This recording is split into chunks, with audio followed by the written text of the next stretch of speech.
My son had always been careful, or at least I thought so, in hiding his impatience behind polite smiles. But on the morning of my 65th birthday, I realized how little patience he truly had for me. I remember he smiled nervously as he told me to pack a small bag. "Just a few things you'll need, Mom," he said, his eyes darting to Tiffany, who stood behind him, crossing her arms in that familiar way that always made my heart sink. I obeyed, as I had for years, tucking my worn clothes into a canvas bag, the one I had carried for weekend trips decades ago. A sense of unease settled over me, but I convinced myself that perhaps this was just another small adventure, a birthday surprise, something that would make me feel young again. We drove through the city streets, then onto the highways, the familiar sights fading quickly behind us. Darren didn't speak much, only muttering that I should get ready for my gift. My heart thumped with a mix of anticipation and anxiety. Every time I tried to ask questions, he would glance at me, his jaw tight, and say, "It's a surprise, Mom. You'll see." Tiffany waved from the doorway of our apartment, claiming a sudden headache, leaving us alone on the road. I felt a strange chill, the kind that comes before a storm, but I pushed the thought aside. He had never been cruel before, at least not intentionally. As we left the suburbs and the small towns behind, the roads narrowed and the landscape grew harsher. Fields turned into overgrown pastures, fences collapsed, and utility poles leaned as if struggling to hold themselves up. I tried to smile to keep my voice light, but Darren's silence made it difficult. The car rattled over a broken dirt track, and I noticed that the sky had darkened slightly, the clouds rolling in like they were following us. My chest tightened with every turn of the wheel. What was he planning? Surely this couldn't be a proper gift. Finally, the car lurched to a stop beside a structure that could hardly be called a house. The roof sagged heavily in the middle, windows boarded with rough planks, walls blackened by years of neglect, weeds growing taller than any human I had seen in years. My hands froze on the bag I held. "We're here," Darren said flatly, shutting off the engine. The words landed in the air like stones, cold and sharp. I couldn't speak, couldn't form a question. My mind raced, trying to understand how he could think this was a gift. Darren opened the trunk and pulled out a small bundle, tossing it to me with mechanical precision. "Clothes, soap, a robe," he said. His tone offered no warmth, only efficiency. My stomach churned. "This is your gift," he said again, almost as if repeating it would make it feel true. He didn't look at me, didn't meet my eyes. In that moment, I realized the truth I had long denied. I had ceased to exist in his life except as a burden, a memory of someone who used to cook, clean, and provide silent support. I had spent decades sacrificing silently, until my presence had become nothing more than a convenience. Now, it seemed, even that convenience had grown tiresome. I stood in the middle of the dirt track, the bag heavy in my arms, the shack looming in front of me like a relic of forgotten times. The wind rustled through the weeds, carrying the smell of damp earth and decay. I wanted to cry, to scream, to plead with him, but no words came. Darren slid into the driver's seat without another glance and drove off, leaving me alone with the ruins, the dust settling slowly around my feet. The engine's roar faded into the distance, and silence returned, deeper and more absolute than any silence I had known as a child in my grandmother's countryside home. Except this silence was different. Dead. Oppressive. It pressed on my lungs and made my heartbeat echo in my ears. I sank slowly onto the crumbling steps of the porch, letting the bag rest beside me. My hands trembled, not with sorrow, not with fear, but with something colder, sharper. I realized then that for the first time in years I was entirely alone. No obligations, no apologies, no demands, just me. And yet, the solitude wasn't peaceful. It was terrifying. The shack was dark inside, smells of mold and rot curling into my nostrils. The floorboards groaned beneath my weight. I could hear the wind through the gaps in the walls, the whisper of broken wood, and I felt the weight of years pressing down. Years I had given entirely to others without ever keeping a piece for myself. I reached into the bag and pulled out the clothes, laying them on the porch, touching the fabric like I was reacquainting myself with an old friend. The robe smelled faintly of lavender, a scent I hadn't encountered in years, and I inhaled it deeply. Perhaps I thought there was some purpose in this exile. Perhaps in the silence and ruin, I would find a piece of myself I had lost to the ceaseless demands of others. But even as the thought formed, I shivered, not from cold, but from the realization that I had no idea what awaited me in the next moment. The shack was empty, but the world outside had not yet revealed its intentions. I explored the small interior, my movements cautious, careful not to disturb the fragile balance of dust and broken wood. Each step echoed like a warning. I discovered remnants of a life long forgotten. A rusted tin can, a cracked mug, scraps of paper littering the floor. I sat in the center of the room, holding my knees, letting the silence wash over me. For years I had been invisible in my own home, but here, even in neglect, I felt an odd presence. Something or someone was near. My ears strained for a sound, for any sign of life. I thought of Darren and Tiffany, their hurried exit, the hollow smiles, and I felt a simmering heat of anger I hadn't allowed myself in decades. And then, beyond the perimeter of my awareness, I heard it. Footsteps. Slow, deliberate, approaching from beyond the weeds. I froze. My mind raced. Who could it be? The village appeared abandoned. No one lived here. And yet, the sound persisted. Soft but unmistakable. My pulse quickened. Every instinct screamed for caution, for retreat. But my feet were rooted to the spot. The footsteps drew nearer, and I caught sight of movement between the tangled brambles. And then, as if stepping out of a shadowed memory, a figure appeared on the edge of my vision. I couldn't see their face yet, only the outline of a tall frame moving with purpose. My heart skipped, then sank. Who would come to find me in this forgotten place? Was it friend or foe? The silence of the shack pressed around me, and I realized I had no choice but to wait. Whatever was coming would change everything. The figure emerged fully from the shadows, and for the first time I could see her face. She was older than I had expected, with sharp eyes that seemed to measure me as though she could see into the very core of my being. Her hair, streaked with gray, was tied back loosely, and her hands were steady, resting on a cane that seemed almost ornamental. She paused at the edge of the porch, studying me with an intensity that made my chest tighten. For a long moment, neither of us spoke.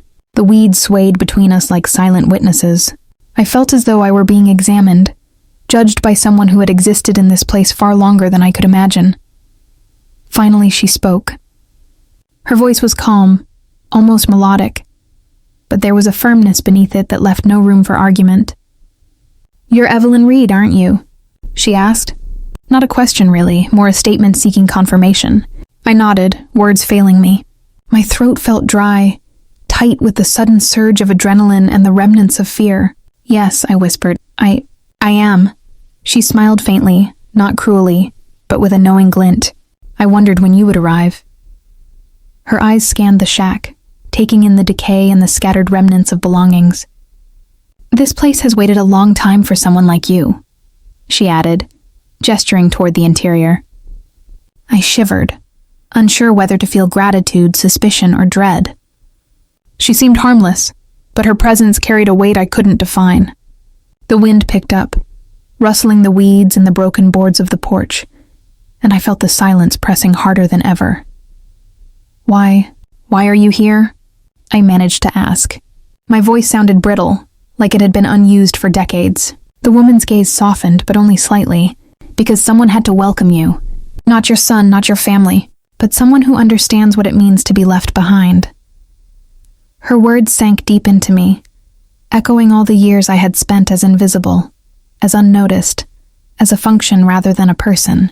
Tears threatened, but I held them back, afraid to reveal vulnerability to this stranger. She extended a hand toward the shack. "Come inside. It's not much, but it has shelter, and more importantly, it has secrets that might help you remember who you are." My hands shook as I took her hand, and I noticed how firm and steady her grip was. She led me through the weeds, past the collapsed fence, and into the interior of the shack.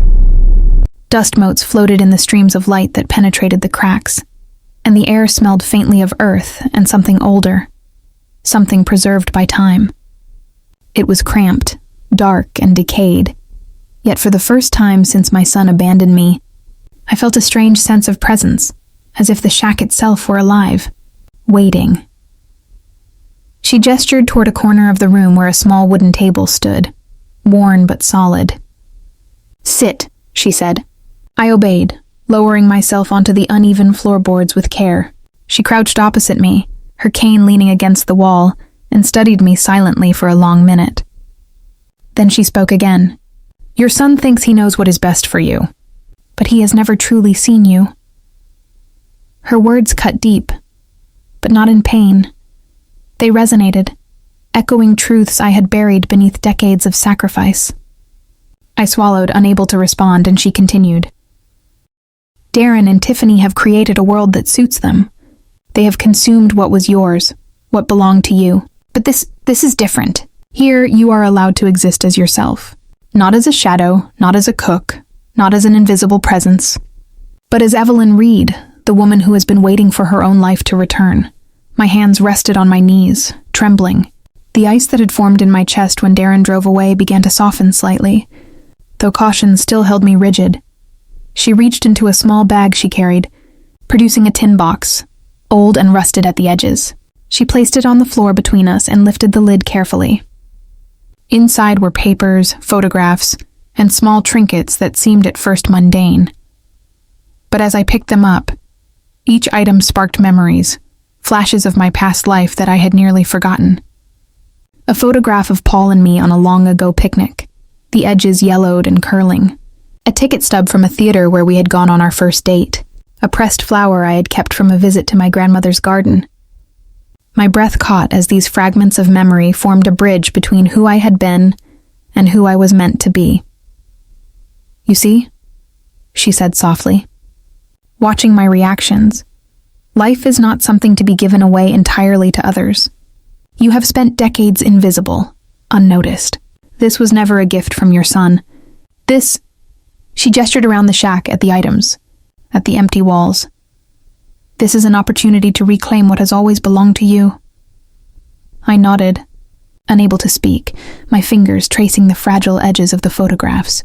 The weight of my years of self-erasure pressed upon me, yet now, under her gaze, I felt the first stirrings of self-possession. Hours passed, though it felt like minutes.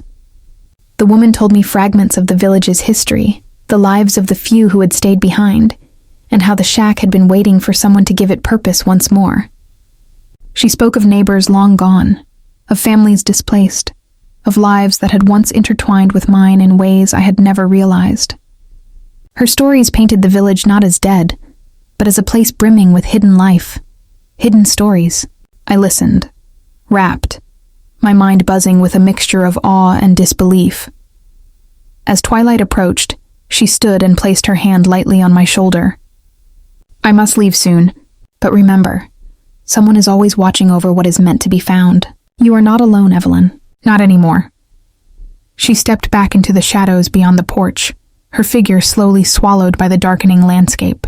I stayed seated, the tin box at my side, heart hammering. The silence returned, but it was no longer oppressive. It was alive, expectant, waiting for me to make a choice. The first night in the shack was long and strange. I lay on the floor with the thin blanket I had brought, the wind whispering through the cracks, and I could still hear faint footsteps, the echo of her departure. Or was it something else? Sleep came fitfully, filled with dreams of the past and future mingled, memories and possibilities tangled together. Yet when I woke, I felt a strange clarity. Darren had abandoned me, yes. But here, in the heart of decay and forgotten lives, I had discovered a glimpse of something he could never take from me. The chance to exist for myself, to be seen by someone who understood my worth, even if that someone was a stranger. And so, the day began not with fear, but with a cautious determination. I stepped outside into the soft morning light, the ruins of the shack no longer oppressive, but full of potential. Somewhere beyond the weeds, the village stretched silently, as if waiting for me to uncover its secrets, for me to step fully into a life I had long denied. And as I looked out, my chest filled not with ice, but with a slow, simmering fire, the kind that promised the first true steps toward reclaiming what had been lost.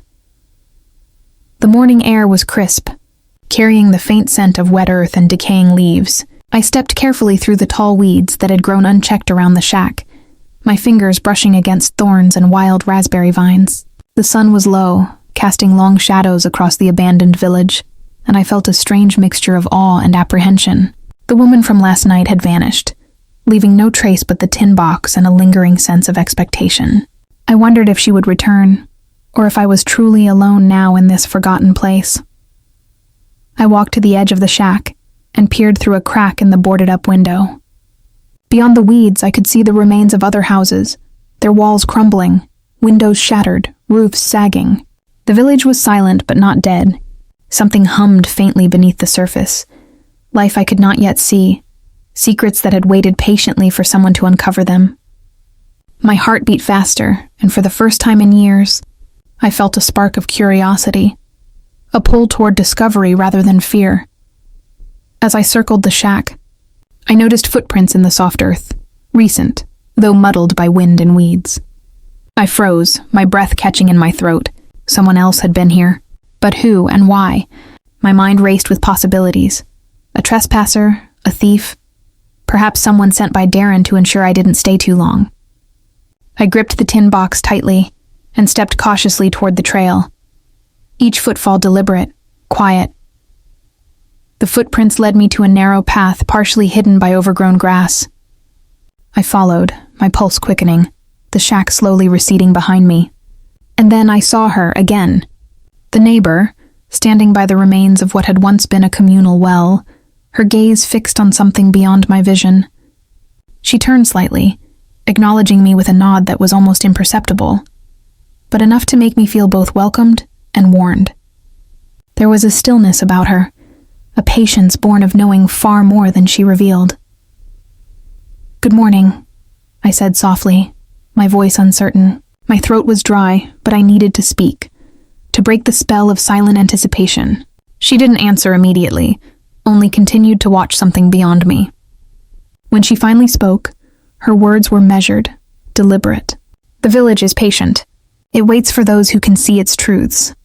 I frowned, uncertain what she meant. The truths of a decaying place? Of an abandoned life? My own sense of self, frayed over decades of neglect? She gestured toward a small path leading into the denser part of the village, where a cluster of houses leaned together like weary friends supporting one another. "Walk with me," she said. "There are things you need to understand, if you hope to reclaim what has been taken from you." My stomach tightened, but curiosity pushed me forward. Each step carried a weight of both fear and anticipation. I could feel the history of the place pressing in, each broken fence, each fallen roof board telling its own story, demanding to be heard. As we walked, she began to speak in fragments, weaving tales of lives once lived here. Families who had left in haste, lovers who had never returned, children who had vanished quietly into the forest that surrounded the village. And always her voice returned to me, to the idea that some lives were not meant to be erased, that some presences lingered until they were acknowledged. I listened, rapt, feeling a strange kinship with the unseen souls she described. My own years of invisibility seemed trivial compared to the centuries of quiet stories the village carried. Yet I also recognized the echo of my life in these abandoned histories. We came to a small structure, more intact than the others. Its walls were blackened, yes, but the door stood firm, a faint glimmer of something preserved within. She gestured for me to enter. "Inside, you will find something that belonged to you long before your son thought he could erase you." My hands shook as I crossed the threshold. The air was cooler here, tinged with a faint scent of old paper and wood. And then I saw it. A desk, small but solid, covered with papers, journals, and a stack of letters tied together with ribbon. My breath caught. I recognized the handwriting immediately. The first letter I picked up was from Paul, written decades ago, before his illness had begun. His words were tender, meticulous, filled with the kind of love that had kept me alive during years of sacrifice. As I read, the room seemed to pulse around me, each word resonating not only with memory, but with an awakening I had not anticipated. I could hear his voice, faint but clear, echoing through the silence. "Evelyn, never forget who you are, even if the world demands otherwise." Tears blurred my vision, but I did not cry. Instead, I felt a clarity I had not known since childhood. The neighbor watched me silently, her expression unreadable. "You have spent so long bending, so long giving yourself to others," she said. "But these words, these reminders, are yours to reclaim. You are not a function, not a shadow, not an invisible presence. You are the sum of every moment you have lived, every choice you have made, and every love you have given. And now the village asks you to remember yourself fully." I ran my fingers over the journals, each page a testament to memories I had long thought lost. A photograph slipped from between the pages. A younger me, laughing on a summer's day by the river that ran through the village outskirts. My chest tightened as I traced the image with my fingers. I remembered the warmth of sun on my face, the sound of water over rocks, the feel of freedom I had not known for decades. And suddenly I realized something I had feared to admit. This exile, this forced solitude, had been the first true opportunity I had had in my life to reclaim myself. The neighbor gestured to the window. "Outside, the world still turns. Your son believes he owns your life. But life is not something to be given. It is something to be taken, carefully, deliberately, when the time is right. This village, this place, it is your beginning, if you are ready." I nodded, though words failed me. The weight of her gaze seemed to press into me, insisting I understand fully, and in that pressing silence, I felt a resolve crystallize, quiet but absolute. Then, as if on cue, I heard it, the faint sound of movement beyond the shack. Not the shuffle of wind or the creak of broken wood, but deliberate steps, approaching from the path that led deeper into the village. My body froze, my heart hammering, but my mind was alert, keen. Whoever was coming had no idea of me yet, of my presence here. My fingers tightened on the edges of the journal. I would face this intruder, not as a shadow, not as a servant, not as someone easily forgotten. I would face them as Evelyn Reed. The footsteps grew closer, and a figure emerged through the mist of morning light filtering through the trees. I could not see their face clearly yet, but the posture, the confidence, suggested someone used to commanding attention, someone unafraid of confrontation. My pulse raced. I had been abandoned, yes, but I was no longer helpless. The village, the shack, the letters, they had reminded me of who I was. And now, I would meet the unknown with the clarity and resolve I had regained. The neighbor's voice broke the silence again, soft but insistent. "Do not fear what comes, Evelyn. It is part of the story, as much as any other. And your story is only beginning." I nodded once, taking a deep breath. My eyes fixed on the figure approaching through the mist. Whatever was about to happen, I knew I would no longer be a passive witness. For the first time in decades, I felt fully present, fully alive, and ready to reclaim the life that had been waiting for me all along. The figure emerged fully from the mist, and my eyes adjusted to see a man, tall and lean, with a weathered face and piercing eyes that seemed to study me as carefully as the neighbor had. He carried nothing but a simple satchel slung over one shoulder, and there was a rhythm to his steps, measured and deliberate, like someone used to moving silently through forgotten places. My heart thumped, not with fear alone, but with an awareness that this encounter could change everything. I rose slowly from the floorboards, clutching the journal to my chest as if it were armor. The neighbor stayed just behind me, a silent sentinel, her eyes fixed on the man approaching. "Evelyn," she whispered, "remember who you are. Do not shrink back. This is your moment." I nodded, though my voice caught in my throat. For decades I had been invisible, overlooked, and silenced. But now, something inside me had shifted. The man stopped a few yards away, and for a long moment, we simply regarded one another. His eyes were sharp, assessing, yet not hostile. "You're new here," he said finally, his voice calm but carrying an undercurrent of authority. "The village doesn't often see visitors, even less, someone who belongs." There was a subtle weight in his words, a hint that he recognized something about me that I had yet to realize myself. "Yes," I said, my voice steadier than I expected. "I've just arrived. My son, he left me here." The words hung in the air, fragile but undeniable. The man's gaze softened slightly, though the caution in his posture remained. "Your son?" he repeated, not mockingly, but as if testing the truth of what I had said. I nodded again. Yes, he thought this would be a gift. I trailed off, the bitter taste of betrayal still sharp on my tongue. The man studied me for a moment longer, then took a slow step forward. A gift? He murmured almost to himself. Abandoned by those who should protect you. It seems the village has chosen differently, and it has chosen well. His words sent a shiver through me. Did he mean that the village itself had some will, some intention? The neighbor, still standing behind me, gave a subtle nod, confirming what I had only begun to suspect. This place was alive in ways I couldn't yet comprehend. He gestured toward the remains of another shack nearby, its walls leaning precariously but still standing. There is something you need to see, he said. Something that belongs to you, and that will help you understand why you were brought here. I hesitated, the weight of years pressing down on my shoulders, but the neighbor's steady gaze reminded me that I had already begun reclaiming my life. With a deep breath, I followed him. The path between the shacks was narrow, overgrown with weeds and thorny vines, and the man moved with an ease that suggested familiarity with every step. I struggled to keep up, my shoes catching on roots and debris, but he paused now and then, waiting for me, his presence calm and unthreatening. The sun had risen higher, casting dappled light across the ruined village, revealing details I had not noticed the day before. Faded murals on walls, fragments of pottery, shards of glass reflecting the light like tiny stars. This place, abandoned though it seemed, carried history, memory, and purpose, layers of life waiting for recognition. Finally, we reached the structure he had indicated. Unlike the shack where I had spent the night, this one had been partially restored. The door was solid, the windows intact, and inside, a faint scent of old wood and polish lingered.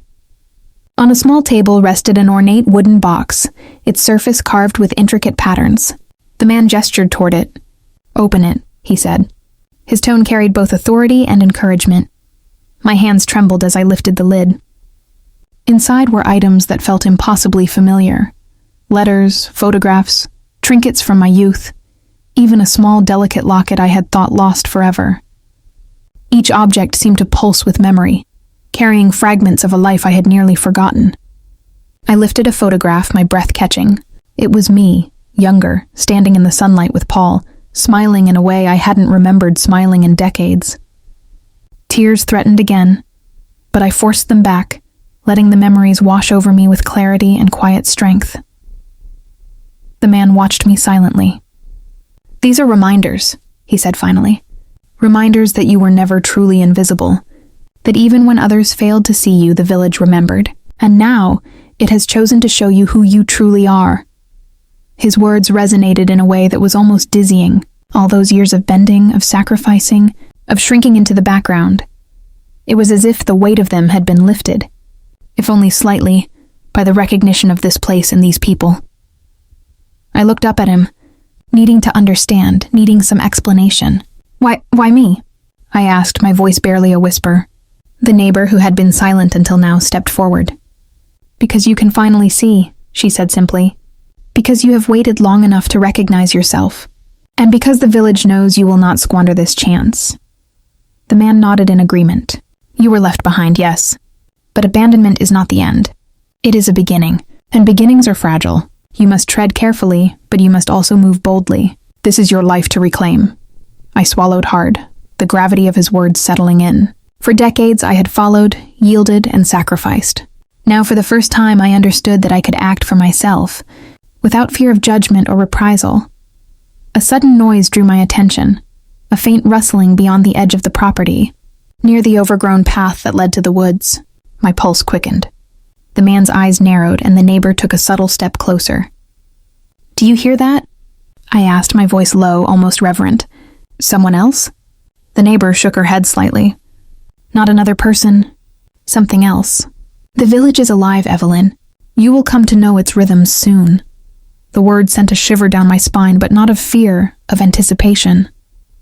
The footsteps, the rustling, the faint creak of distant boards, all seemed like a call, a summons to step further into a world I had barely begun to perceive.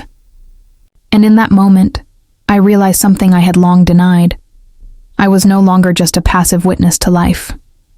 I had been abandoned, yes, but now I was awake. I was present. I was ready to meet whatever came next. The man and the neighbor exchanged a glance, subtle but loaded with understanding. "They are coming," he said quietly. "Not to harm you, but to test you. To see if you are ready for what is next." My stomach tightened. My hands clenched around the journal. I felt the old ice in my chest stir again, but this time it was tempered with fire. I would face whatever was coming, fully aware, fully alive. I would no longer be the shadow, the invisible presence, the function. And then, from the path between the trees, a figure emerged, stepping slowly into the sunlight. I could see their face now, though only partially, their features obscured by distance and shadow. My breath caught. I did not know them, but I knew instinctively they were the first of many challenges to come. And for the first time in decades, I felt ready. The village, silent and waiting for so long, seemed to exhale around me. The shack, the letters, the neighbor, the man, all of it had prepared me. And as the figure drew closer, I felt a strange exhilaration. I was no longer just surviving. I was beginning. And the story that had been paused by years of abandonment, invisibility, and neglect was finally resuming, with me as its author. The figure drew closer, stepping over the tangled roots and weeds as though they had been laid for their arrival alone. My hands clenched the journal tighter, feeling the weight of every memory and every choice I had ever made. The sunlight glinted off something metallic at their side, and I froze, unsure whether it was a tool, a weapon, or merely a trinket carried for practical reasons. I had spent decades yielding, disappearing, shrinking.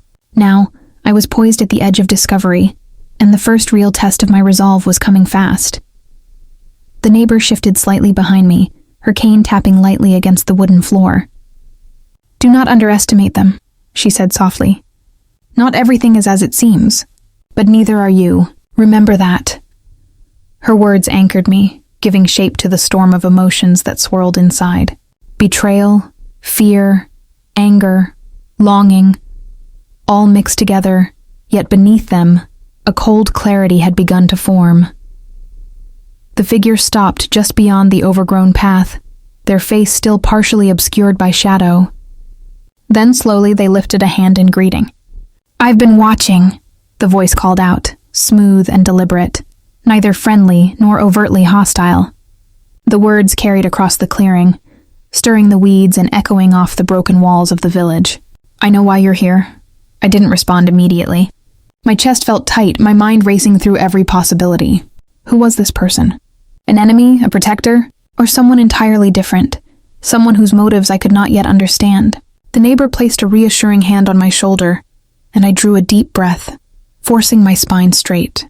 "I am Evelyn Reed," I said clearly, projecting strength I did not entirely feel. "And I am here to reclaim what is mine." The figure laughed softly, a sound that was part amusement, part disbelief. "Bold words," they said, "for someone who has spent so long unseen." Their eyes narrowed, scanning me carefully. "But words are cheap. Actions are what matter. Can you prove it?" My fingers tightened around the journal, and I felt the spark of fire I had felt earlier in the shack ignite fully. Yes, I could prove it. I had spent a lifetime giving everything to others. Now it was my turn. Without warning, the figure moved closer, stepping into the sunlight. I could see their features more clearly now.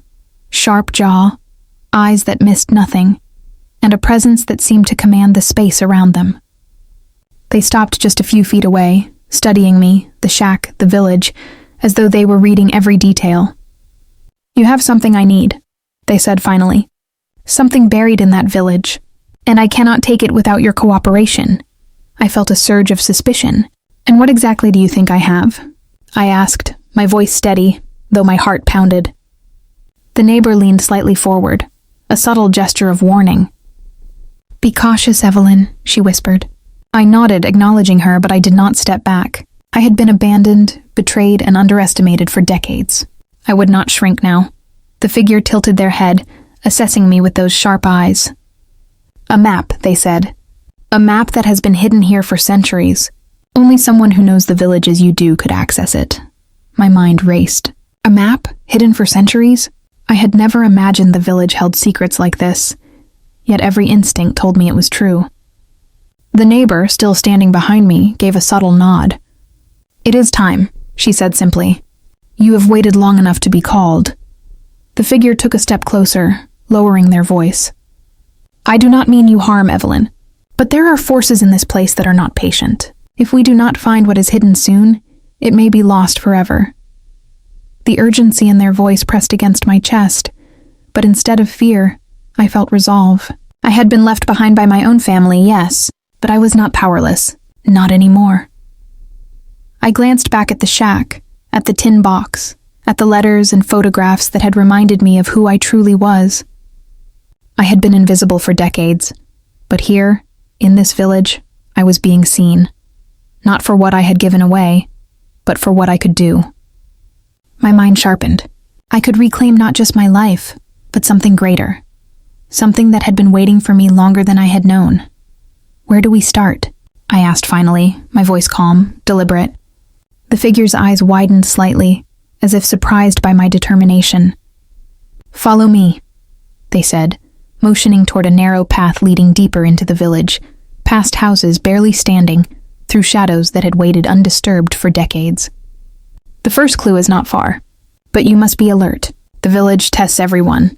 We moved together, the neighbor trailing slightly behind, her presence reassuring. The path wound through weeds taller than I was, broken boards and collapsed fences marking the way. Every step was deliberate, cautious, yet purposeful. I felt a sense of exhilaration I hadn't known in years. Fear mingled with anticipation, but I no longer felt helpless. The village, for all its decay, seemed to respond to my presence, the silence vibrating softly, almost approvingly, around me. Then suddenly, we reached a clearing, and the figure stopped. "Look closely," they said. I scanned the area, collapsed walls, broken stones, weeds, and a faint glimmer beneath a pile of debris. I bent down, clearing the dirt and leaves with trembling hands, and there it was, a small metal box, rusted but intact, its surface etched with symbols I didn't recognize. My pulse quickened. This had to be it, the object of the village's attention, the reason I had been abandoned, the test that would finally claim my awakening. As I lifted the box, a sudden movement caught my eye. From the shadow of the trees, a pair of eyes watched us, unblinking. My heart skipped, and the figure beside me tensed. "They're watching," the neighbor whispered, her voice steady but sharp. "The village always watches, always tests, and now, so will you." I held the box tightly, feeling its weight, feeling the gravity of the moment. For decades, I had been abandoned, invisible, powerless. Now, in the heart of the forgotten village, I was neither.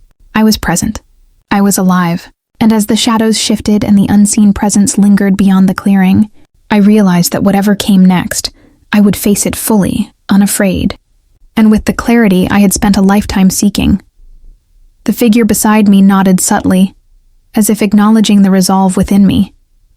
The neighbor's eyes sparkled faintly, approvingly, and as I turned the box over in my hands, ready to uncover its contents, the faintest sound of movement stirred again at the edge of the clearing. Closer, deliberate, patient.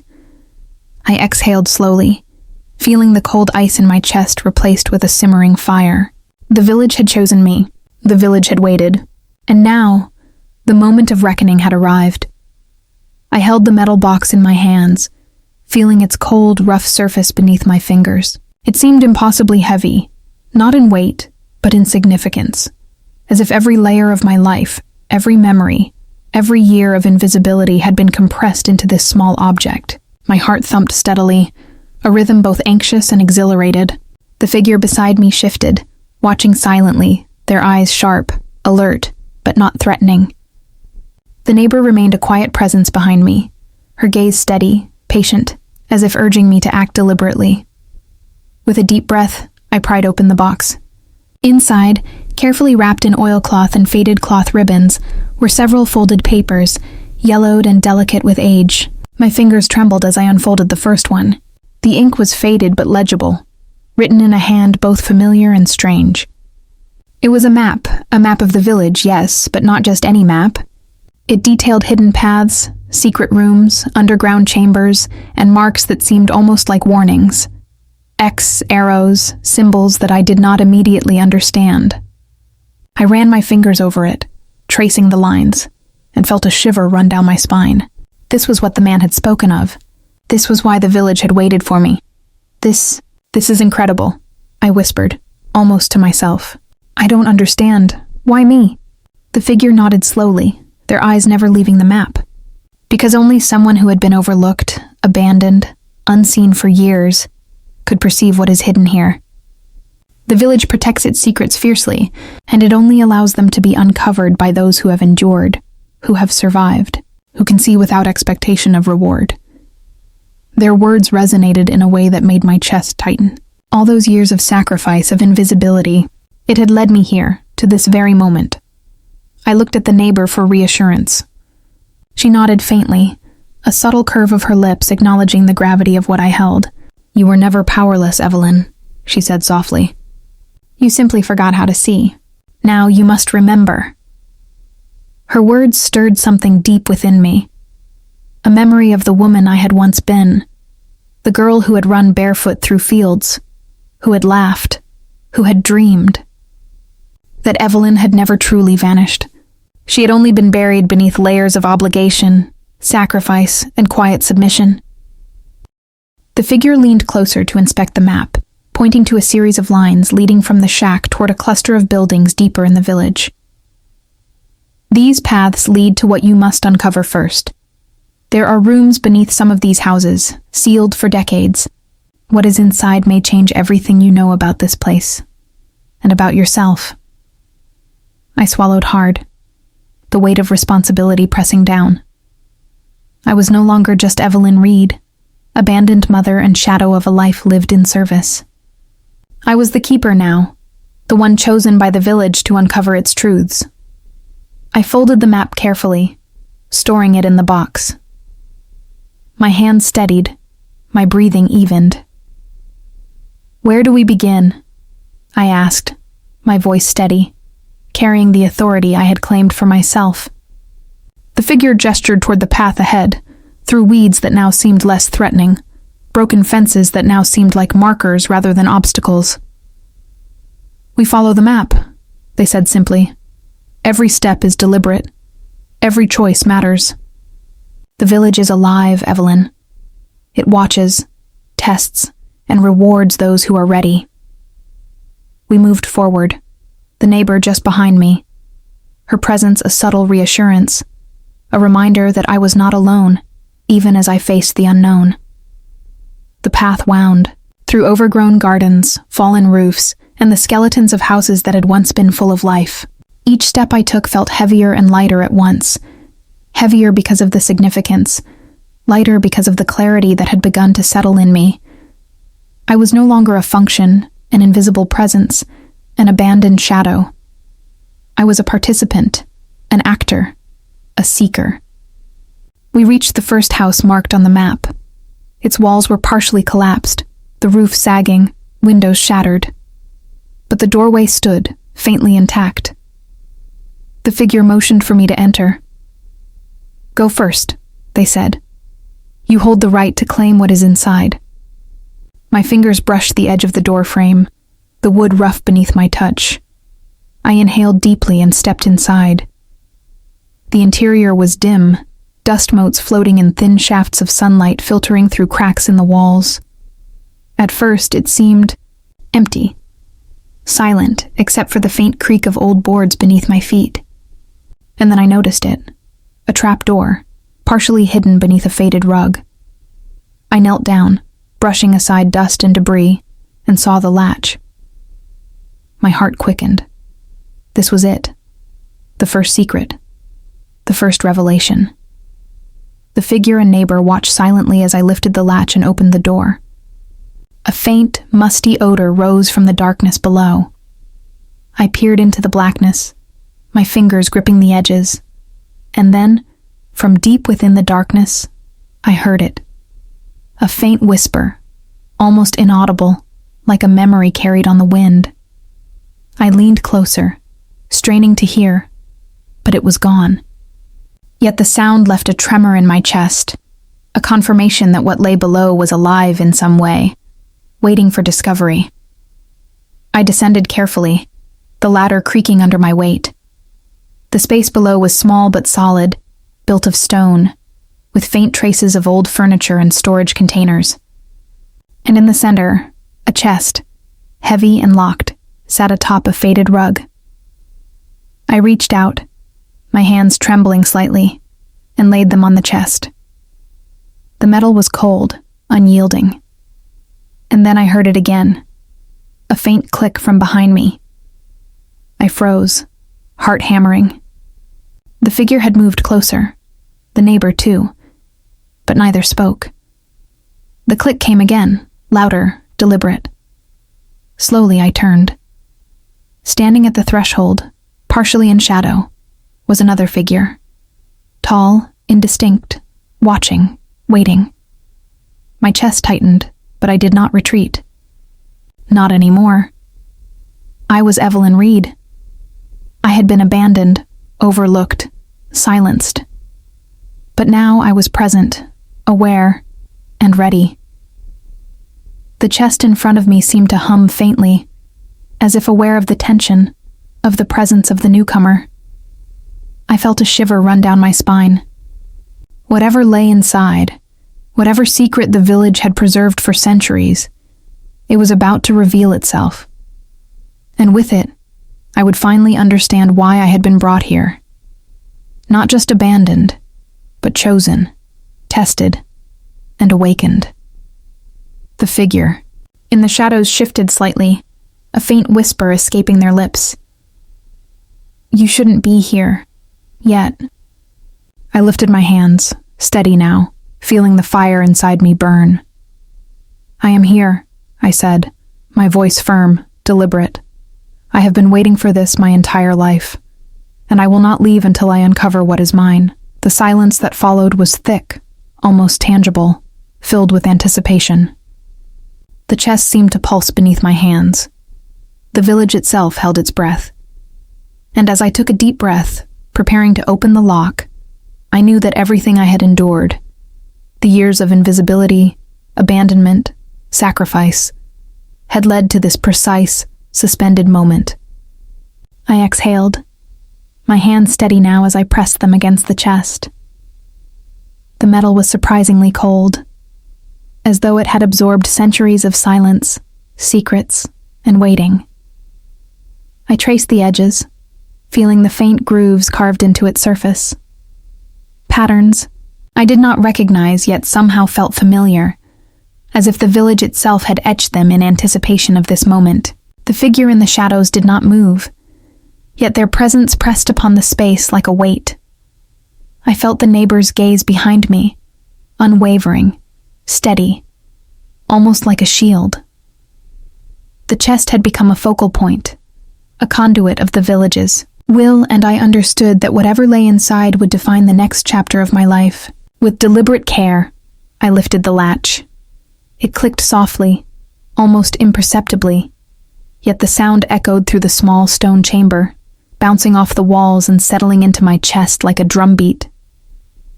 I pulled the lid open slowly. Breath held, pulse quickened. Inside were objects that defied expectation. Journals, ancient and fragile, a bundle of letters tied with ribbon, and at the center, a small, intricately carved key. The key was unlike any I had seen, forged with delicate craftsmanship, yet emanating authority and purpose. I picked it up, tracing the contours with my fingers. Somehow, I knew, instinctively, that this key opened something far larger, something hidden deeper within the village. The figure in the shadows shifted slightly, and I realized they were watching me, evaluating my reaction. "So, it begins," they said quietly, almost reverently. "The village has chosen well, but you must understand. What you hold is not merely an object. It is responsibility, power, and knowledge, and with it comes danger." I nodded, the words settling within me. Danger had been a constant companion in my life, though I had never recognized it.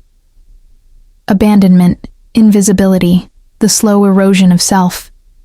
They had all been forms of danger, subtle and insidious.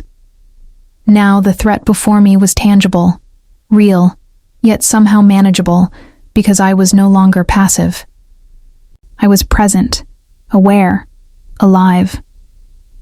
I lifted the key from the chest and held it against the faint light filtering through the small window. Its surface gleamed faintly, almost imperceptibly, and I felt a pulse, an echo of something older than myself. The figure stepped closer, lowering their voice. "This key will guide you, but only if you are willing to take the next step. Beyond this chamber lies the village's heart, the source of its power and its secrets. Few have ever reached it. Fewer still have returned." I swallowed hard. The weight of the words pressed on me, yet I felt no hesitation. Fear had lost its hold. I had spent decades as a shadow, overlooked and silenced.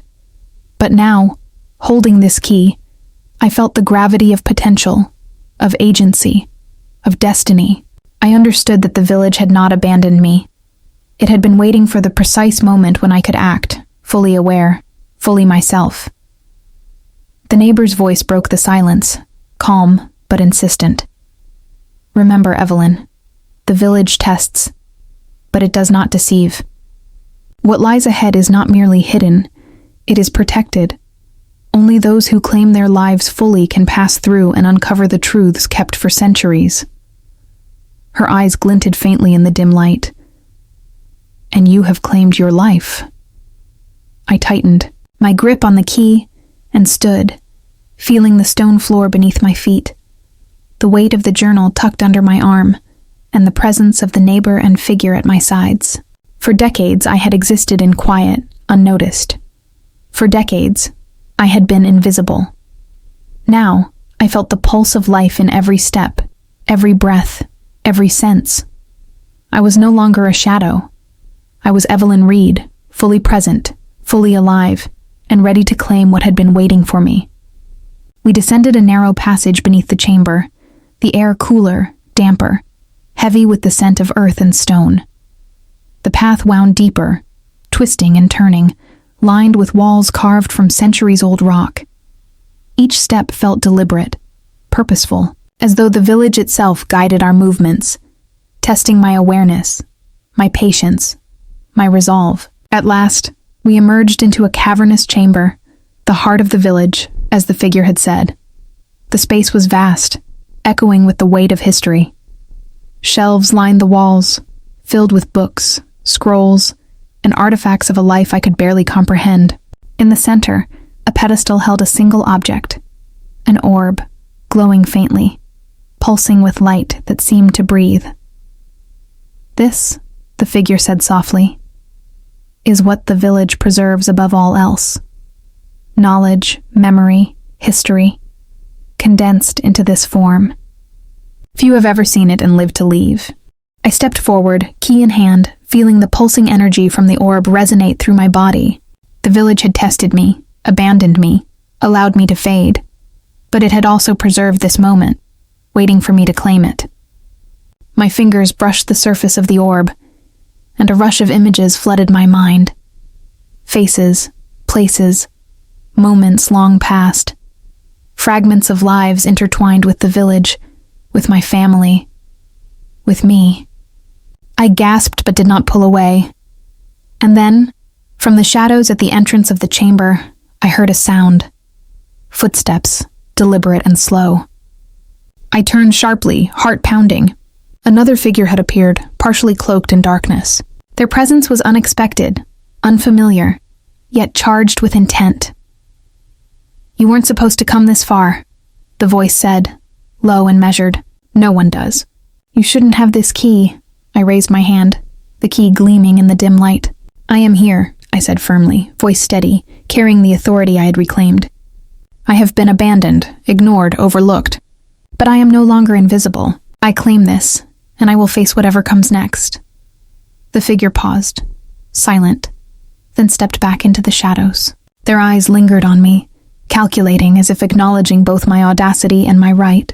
The chamber was still, the orb's light pulsing steadily, a rhythm that matched my own heartbeat. I exhaled slowly, the tension of decades lifting in part, but leaving a thrill of anticipation. The village had chosen me, tested me, and finally revealed its secret. Yet the presence at the threshold, the unseen watchers, and the weight of centuries reminded me that the story was far from over. I had reclaimed my life, my awareness, my agency, but the village had more to teach, more to reveal, and perhaps more challenges yet to come. I stood in the chamber, key in hand, journal under my arm, surrounded by history and mystery, fully alive for the first time in decades.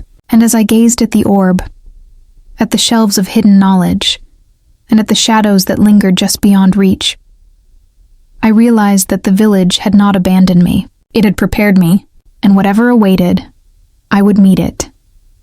Not as a shadow, not as a mother ignored, but as Evelyn Reed, present, aware, and unyielding. The silence of the village pressed in, thick and expectant. And then, a faint creak, a whisper of movement far beyond the chamber. I stiffened, realizing I was not alone. Something or someone was coming, and this time I would be ready.